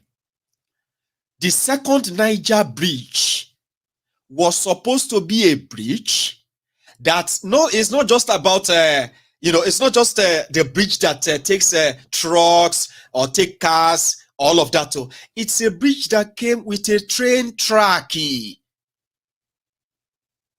Jonathan wanted to construct train from Lagos to Port Harcourt, and their design, which also include that part of the second Niger bridge, was supposed to be a bridge that trains will pass on the side, while as cars are passing on top, ships are passing under. It was designed to be a tall bridge. Bokwari cancelled all of that. Gave you I have told you, when you see, especially you Biafrans, when you finally get your Biafra, when you become Biafra, you must demolish the first Niger bridge, the second Niger bridge, demolish both of them. Dredge your river Niger, dredge it deeper, build a water channel that will eventually link you straight to the Atlantic. It's just a small gap between you and that Warri and the Atlantic. And a deal. Countries makes deals. You understand? Now, you would demolish everything. You would demolish all that nonsense, okay? Then you would dredge your river. You would dredge that river properly. And then you can build a proper bridge. The one that vessels can actually barge. It is possible. Don't let anybody deceive you that it's not possible. The channel between what do you call it? Biafra land and their map, especially Abia, and that of what do you call it? The next channel straight to the into the ocean, right? Is called the contractual channel that you can cut as an independent country. But before then, you can even do that now. But I don't know if I don't know. They are already working on building a channel. But yeah, second Niger bridge that now came as I don't even know how to describe it. So that was what the Femi Oponu Adesina was kind of wanted to brag about on social media, Sai Baba. And so the Agbadorians themselves, they confused bad study. Okay. Sai Baba, they celebrate uncompleted projects. They celebrated things that are not completed. And they are later abandoned or never maintained. And that is the legacy of the rulers or criminals ruining Nigeria. Know that? So yeah, sure. I kind of had to, give that to you. You were right. You had the highest serving NYSC copper in Nigeria history, like the one that has taken the owners of Nigeria or the ruiners of Nigeria to the cleaners too much that they have actually jailed you twice. Abacha jailed you, his friend Bokwari jailed you, and I just hope we will not let this Tinubu do the same. But with the vibe that the people of River State got from Tinubu in us old rock, then we can possibly be brazen up 2024 my tough. But anybody, like, I'm not saying that it's going to be, what I mean by tough is that Tinubu is going to be extra, and it is ideal for some of you to stop pretending. Okay? Stop pretending that maybe God will change this, God will touch this or that. There's nothing like that. So you should brace up. Oh my tough. Yeah? So thank you, everyone. I think I lasted well, didn't I? And it doesn't really show that I wasn't well. Or did it show any time? Okay. Anyway, thank you very much for your time.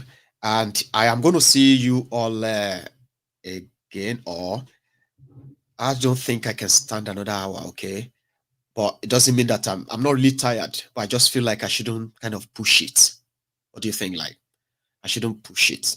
Okay, if I manage to do this fine and I've not got any kind of discomfort and all that, then we can continue tomorrow again. Yeah?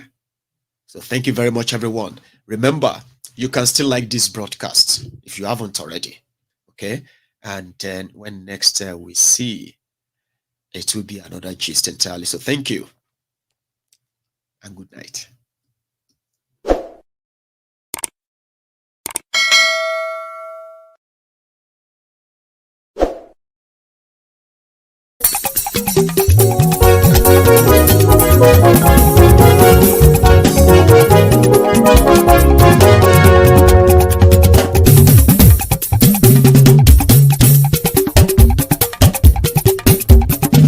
Maiyegun làwa mọ̀ làmọ̀ tó dòdòdò.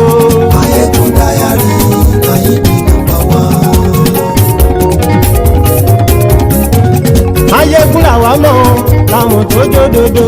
Maiyegun Diary Maiyegun number one. Maiyegun ti dé o ọ̀rẹ́ ará ìlú.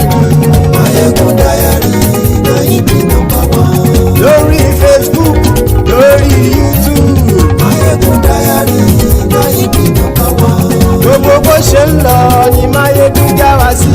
Maiyegun Diary Maiyegun number one. Àṣírí ọ̀jẹ̀lú kì í bò níbẹ̀ o. Maiyegun Diary Maiyegun number one. Bó bá ṣe eré àní Maiyegun máa wí. Maiyegun Diary Maiyegun number one. Ó sì tún ṣe eré wàá gbọ́ níbẹ̀ o. Maiyegun Diary Maiyegun number one. Maiyegun Diary Diary Politico. Maiyegun Diary Maiyegun number one. Godfatherism kò sí lọ́rọ̀ Maiyegun. Maiyegun Diary Maiyegun number one. Ẹ farabalẹ̀ sẹ́ o kẹgọ́rọ̀ lẹ́nu o. Maiyegun Diary Maiyegun number one. Àní Maiyegun làwa mọ̀ tó dòdòdò. Maiyegun Diary Maiyegun number one.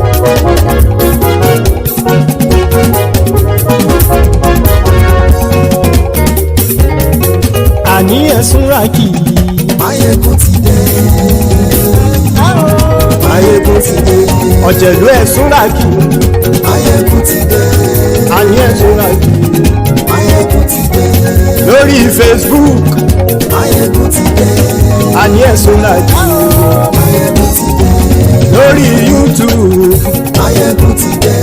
Àní ẹ̀sùn ràkì. Maiyegun ti dé. Bọ́ bàbá gbé wúrẹ́. Maiyegun máa wí. Àní ẹ̀sùn ràkì. Maiyegun ti dé. Ijó ìgbádìyẹ. Maiyegun máa wí. Àní ẹ̀sùn ràkì. Maiyegun ti dé. Presido bá rúfin o. Maiyegun máa wí. Àní ẹ̀sùn ràkì. Maiyegun ti dé. Kí gómìnà kówó jẹ. Maiyegun máa wí. Àní ẹ̀sùn ràkì. Maiyegun ti dé. Ọlọ́pàá ti ń darí bá. Maiyegun máa wí. Àní ẹ̀sùn ràkì. Maiyegun ti dé. Aṣòfin tí ń rúfin o. Maiyegun máa wí. Àní ẹ̀sùn ràkì. Maiyegun ti dé. Òkúrọ̀ olóṣèlú. Maiyegun máa wí. Àní ẹ̀sùn ràkì. Maiyegun ti dé. Ọ̀jẹ̀lú ẹ̀sùn ràkì. Maiyegun ti dé. Àní ẹ̀sùn ràkì. Maiyegun ti dé.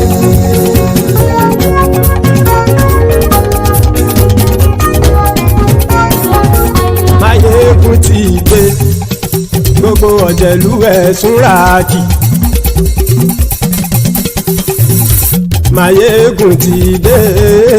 Gbogbo ọ̀jẹ̀lú ẹ̀sùn ràkì. Ṣùgbọ́n ní bá ti ṣe èyí tó yẹ kí wọ́n ṣe, ọmọ bá dèrò ní fi wọ́n níran o. Maiyegun ti dé. Gbogbo ọ̀jẹ̀lú ẹ̀sùn ràkì. Maiyegun ti dé. Gbogbo ọ̀jẹ̀lú ẹ̀sùn ràkì. Ṣùgbọ́n ní bá ti ṣe èyí tó yẹ kí wọ́n ṣe, ọmọ bá dèrò ní fi wọ́n níran. Wọ́n fowó bẹ́ẹ̀ o. Maiyegun ó sọ pé wọ́n ò bẹ́ẹ̀. Wọ́n fowó bẹ́ẹ̀. Maiyegun ó sọ pé wọ́n ò bẹ́ẹ̀. Oníkan ṣáàtì ṣe èyí tó yẹ kí wọ́n ṣe fáwọn ará ìlú tó gbé wọn débẹ̀ o. Maiyegun ti dé. Gbogbo ọ̀jẹ̀lú ẹ̀sùn ràkì. Maiyegun ti dé. Gbogbo ọ̀jẹ̀lú ẹ̀sùn ràkì. Ṣùgbọ́n ṣùgbọ́n ní bá ti ṣe yìí tó yẹ kí wọ́n ṣe ọmọ bá dẹ́rọ̀ ò ní fi wọ́n níran. Kì máa yí ṣeré ọ̀rọ̀ yìí kì í ṣẹ̀fẹ̀. Kì máa yí ṣeré ọ̀rọ̀ yìí kì í ṣẹ̀fẹ̀. Ẹni bá ti lè lẹ́bọ̀ lẹ́rù o ọmọ bá dèrò kàṣà ìtú wọn síta. Maiyegun ti dé gbogbo ọ̀jẹ̀lú ẹ̀ súnra kí. Maiyegun ti dé gbogbo ọ̀jẹ̀lú ẹ̀ súnra kí. ṣùgbọ́n ní bá ti ṣe yìí tó yẹ kí wọ́n ṣe ọmọ bá dẹ́rọ̀ ò ní fi wọ́n níran. tẹnitẹni ọmọ Maiyegun ọ̀rẹ́ ara ìlú mọ̀mọ́ ni mo fọlọ́run ṣọ́ ẹ̀ bá kìlẹ́bù lóòótọ́ olódodo ìlú ọ̀tá ìlú mọ̀mọ́ ni ìwọ ṣá máa ń ṣọ́ra kò sì mọ́ bẹ̀rù bọ́tà ń lè rí bóníṣègùn lé káwọ́ mọ̀mọ́ fi ṣera wọn ni ó ti dẹrùn tí wọn ò gbọ́dọ̀ sè mọ́bẹ̀. èèpo ọ̀gọ̀ lọmọ bá dérò tàjẹ́ ò gbọ́dọ̀ jẹ́ ó ti jọba lórí àbínú ẹni kò sì mọ́ bóyá àìsíwọ́lu ní ẹnìkẹ́ ìgbódì ẹyin lábàrá o ó kó ẹni tó bá dán o àkàmù. Maiyegun ti dé gbogbo ọ̀jẹ̀lú ẹ̀ túnra kì. Maiyegun ti dé gbogbo ọ̀jẹ̀lú ẹ̀ túnra kì o. Ẹni bá ti ṣe yìí tó yẹ kí wọ́n ṣe ọmọ bá dèrò òní fi wọ́n níran o. Maiyegun ti dé gbogbo ọ̀jẹ̀lú ẹ̀ túnra kì. Maiyegun ti dé gbogbo ọ̀jẹ̀lú ẹ̀ túnra kì. ṣùgbọ́n ní bá ti ṣe yìí tó yẹ kí wọ́n ṣe ọmọ bá dẹ́rọ̀ ò ní fi wọ́n níran.